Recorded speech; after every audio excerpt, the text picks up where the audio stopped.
That's when I stopped treating this as confusion and started treating it as a case, which professionally is exactly what I know how to build.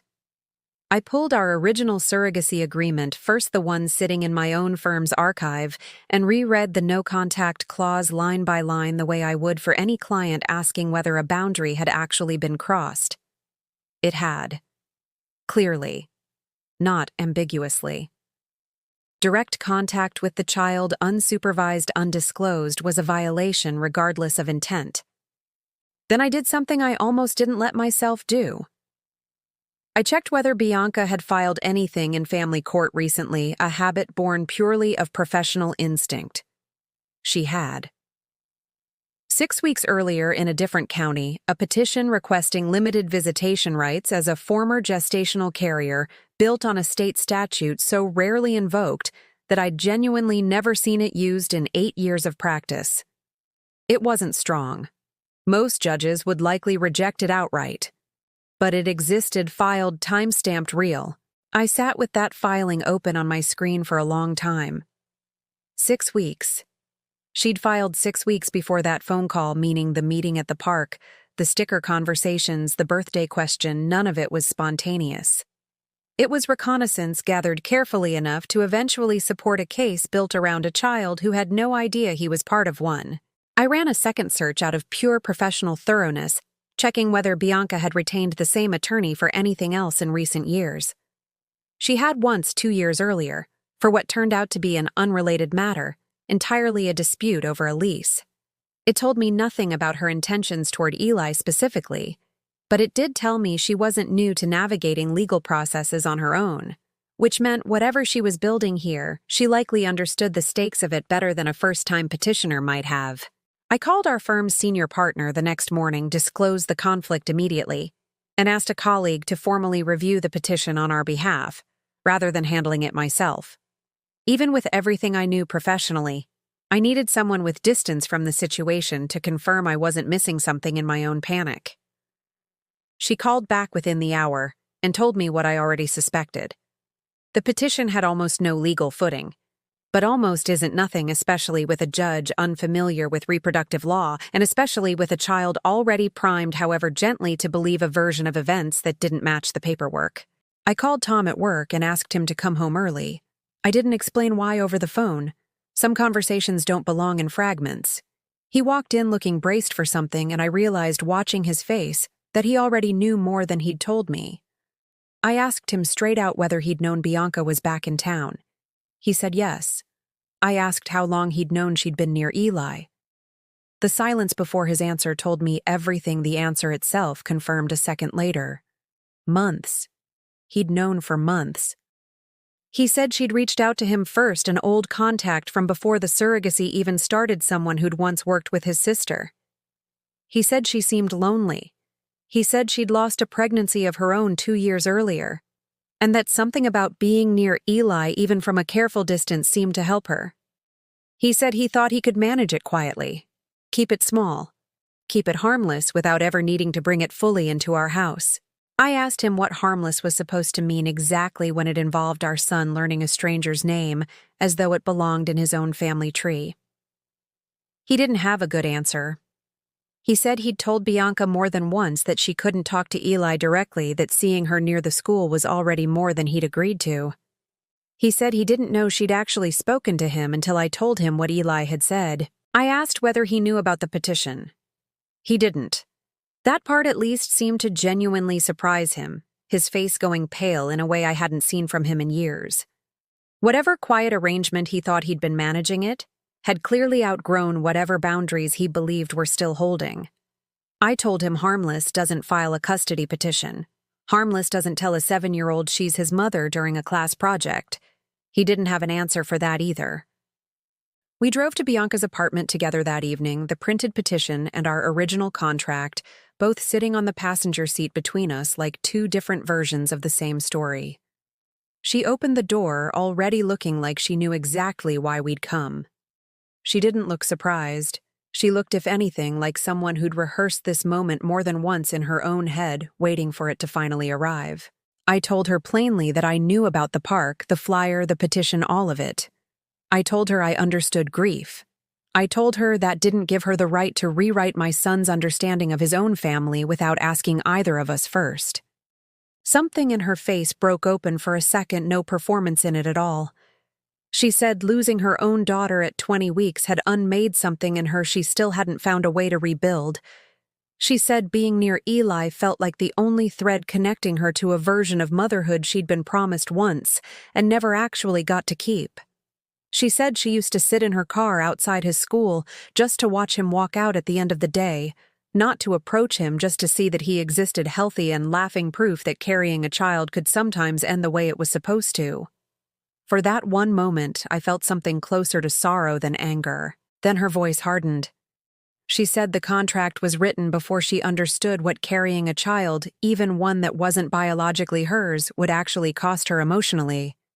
She said contracts shouldn't get to decide something this human.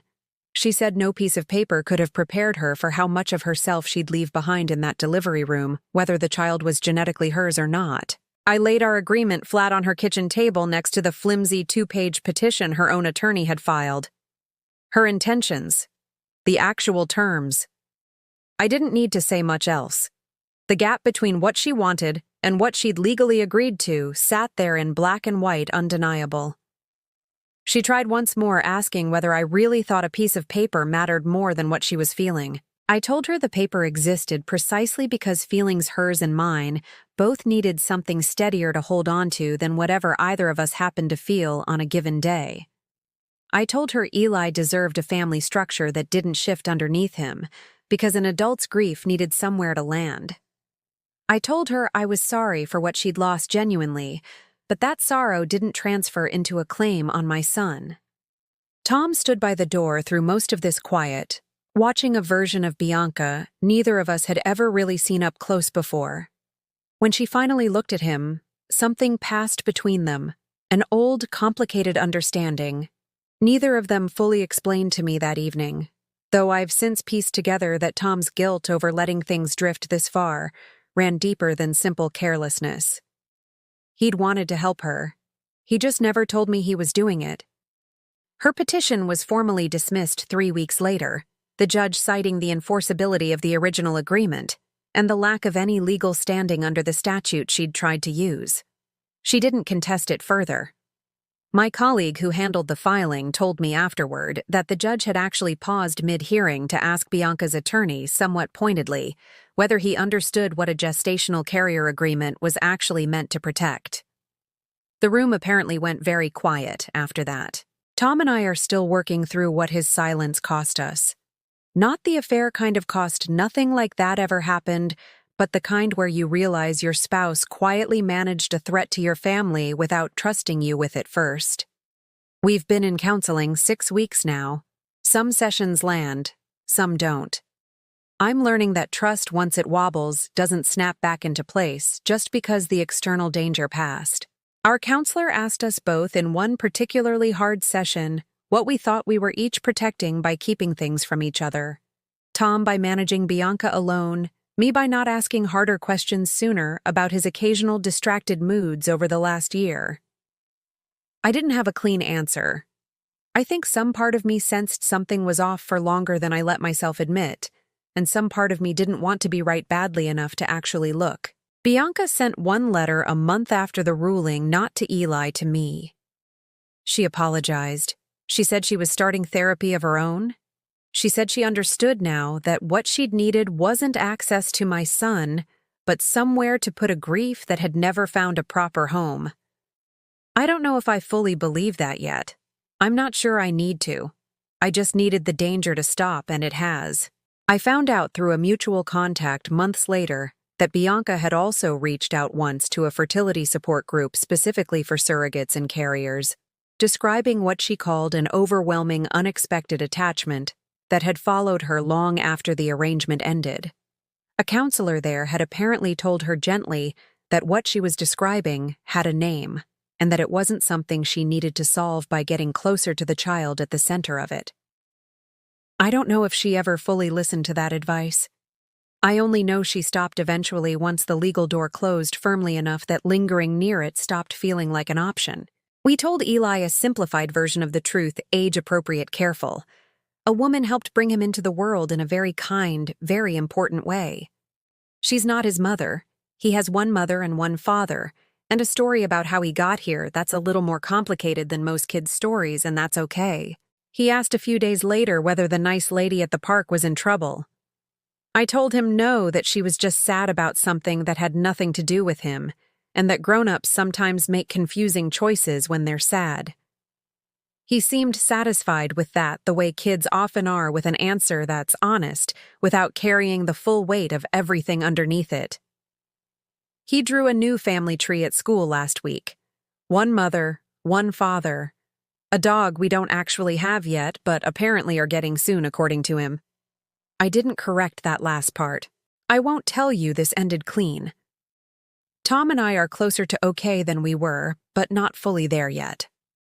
I still flinch a little at unfamiliar names on school forms. I've stopped pretending that's an overreaction. There's a particular kind of vigilance that doesn't fully switch off once a threat like this resolves. I check the school pickup list more carefully now. I ask Eli more questions about his day than I probably need to, listening for names I don't recognize the way I never used to. Some of that will likely fade with time. Some of it I suspect is simply who I am now, a version of careful I didn't need before and can't quite unlearn. What stays with me most isn't the petition or even the confrontation in Bianca's kitchen. It's the image of my son standing at a classroom easel, drawing two mothers with total, unquestioning confidence, because an adult had told him something, and he had no reason yet to doubt adults.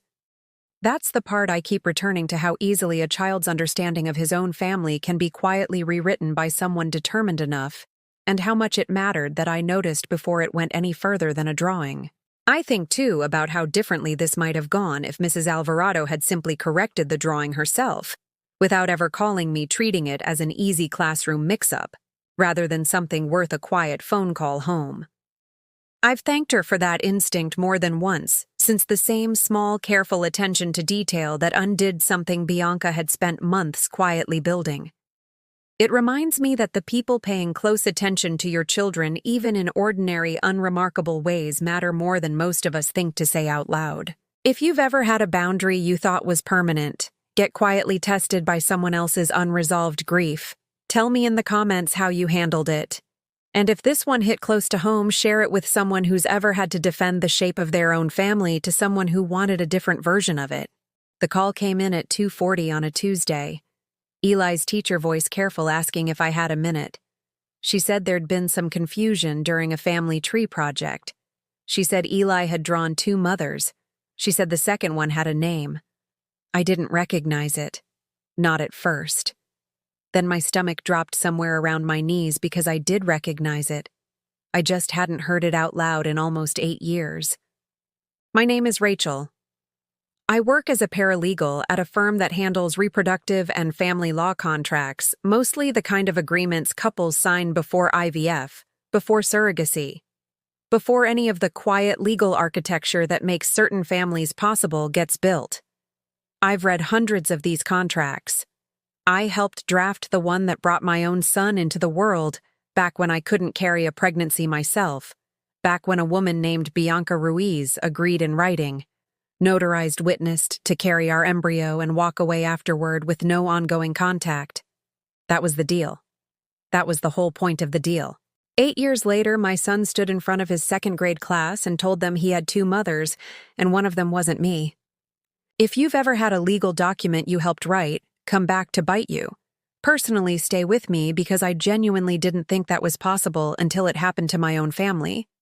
Tom and I married 10 years ago. We tried for 3 years before we understood I wasn't going to carry a pregnancy safely. Not without real risk, and gestational surrogacy became the path that actually worked. Bianca carried Eli. She has no genetic connection to him at all. None are embryo. Her body a distinction that matters more than most people realize, and matters even more now than it ever did before. I want you to understand something about surrogacy contracts before I go further, because it matters to everything that happened next. A no-contact clause isn't cruelty. It's clarity. It protects everyone, the carrier included, from exactly the kind of ambiguous, painful tangle that can grow when boundaries stay soft. Bianca agreed to ours enthusiastically at the time. She told us more than once that she wanted a clean handoff, that she didn't want complicated feelings creeping in later. I believed her completely. I still think in that moment she believed herself too. I remember the day we signed. A small conference room at my own firm, oddly enough, though a different attorney handled it to avoid any conflict of interest. Bianca brought her mother for support. She cried a little happy tears, she said, and told us she felt honored to help build a family that badly wanted one. Tom shook her hand afterward and told her she'd remember this as one of the best things she ever did. None of us in that room could have predicted where the next 8 years would actually lead. The pregnancy itself went smoothly. We attended every appointment we were allowed to attend. Bianca texted us ultrasound photos, funny updates about cravings. Small moments of a shared experience that felt for 9 months like something close to friendship. The day Eli was born, she held him once, briefly told him he was loved, and handed him to me with what looked at the time like total peace. She left the hospital that same afternoon. We didn't hear from her again for almost a year, aside from one card. The years after Eli was born were ordinary in the best possible way. First steps. First words, a kid who loved dinosaurs and hated peas, a life that felt most days like exactly what we'd fought 3 years of fertility appointments to get. Bianca sent one card the year Eli turned 1. We didn't respond per the agreement, and she never sent another. I assumed reasonably that the chapter had closed the way it was supposed to. Small things started happening about a year before that phone call. I didn't clock them as a pattern at the time. Nobody does until the pattern is the only thing left standing. Tom mentioned almost in passing that he'd run into someone from his gym who knew Bianca, who'd said she'd moved back to our city recently.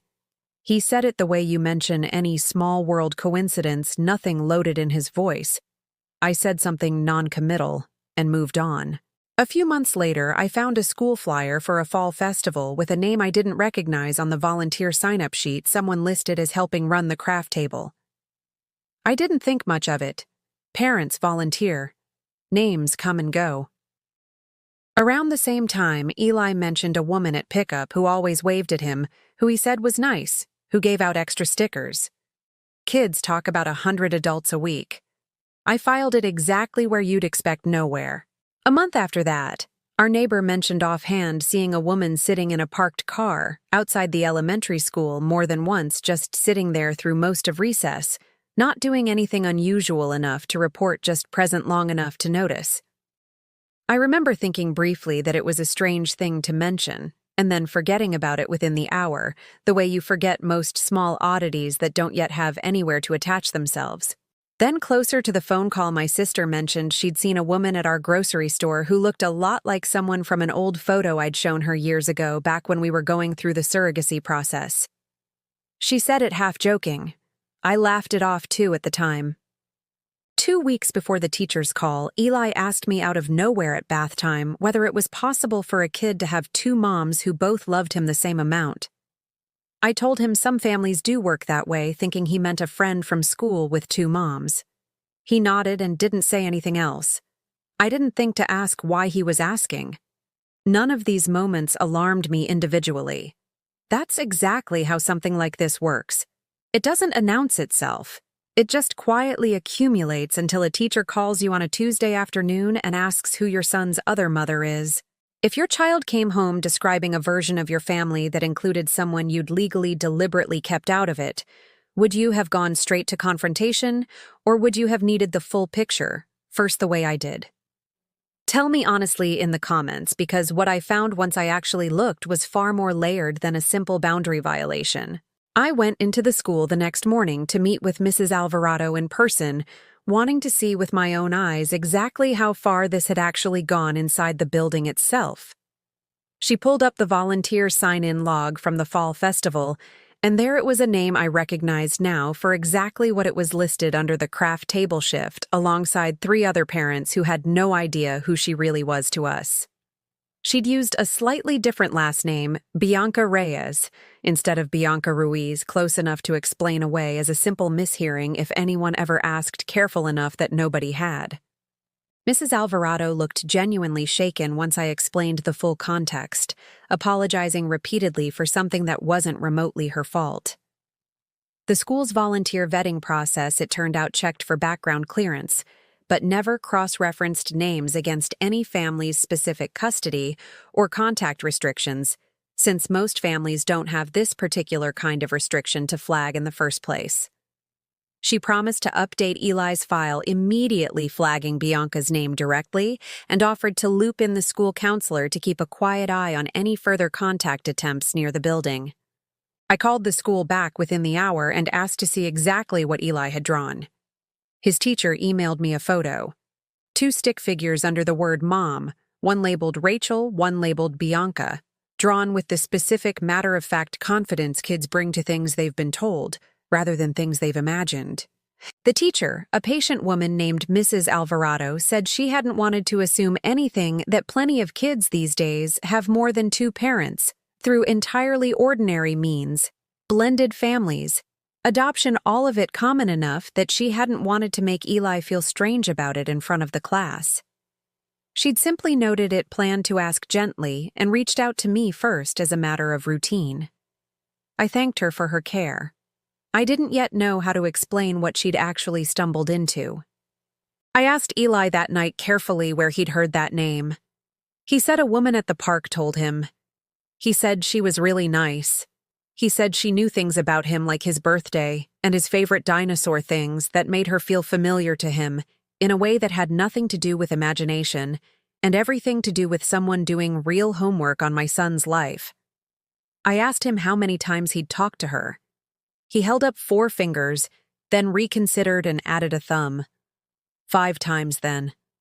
5 conversations with a woman I'd been told for 8 years had walked entirely out of our story. I asked what she talked to him about. He said she asked if he was happy. She asked if we read to him at night. She asked if he knew how special the way he was born actually was, a phrase specific enough that my stomach turned, hearing a 7-year-old repeat it back to me without understanding what it meant.